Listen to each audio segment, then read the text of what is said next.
আসসালামু আলাইকুম। আজ আমি দেখাচ্ছি পোলাল পার্কের ঈদের আনন্দে আমার মেয়ের ছোটাছুটি চলো হাঁটো হাঁটো হাঁটো এবং হাঁটো। অপরন্তু তার লাফালাফি, কি যে খুশি সে ঈদের দিন ঘুরতে যেয়ে। তাদের দিকে ডাইনে রাঙ্গামাটি আসা দর্শক যাও, যারা যাও, যাও, আসেন যাও, যাও। ঘুরতে ভ্রমণ পিপাসু তারা আসতে পারেন এই পার্কটিতে, কারণ এই পার্কটিতে আপনি পাবেন ছোট একটি সুইমিং পুল এবং অসংখ্য দর্শনীয় দেখার মতো, উপভোগ করার মতো জায়গা। দেখেন আমার মেয়ে গুটি গুটি পায়ে হাঁটতেছে আর দেখতেছে, আনন্দে আত্মহারা সে।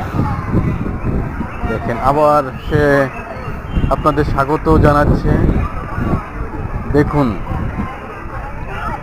যারা রাঙ্গামাটি আসেন, চলো।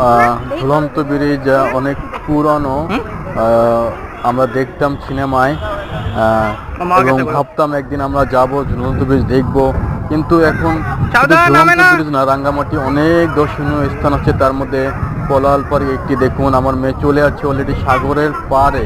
সাগর, আমি সাগর বলে ফেলছি, আসলে এটা লেক, মানে লেগের অংশ।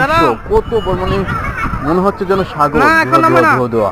যাই হোক বন্ধুরা, আমার মেয়ের যদি হাঁটাহাঁটি এবং আপনার যদি ভালো লেগে থাকে উপভোগ করুন এবং ভিডিওর শেষটুকু দেখুন।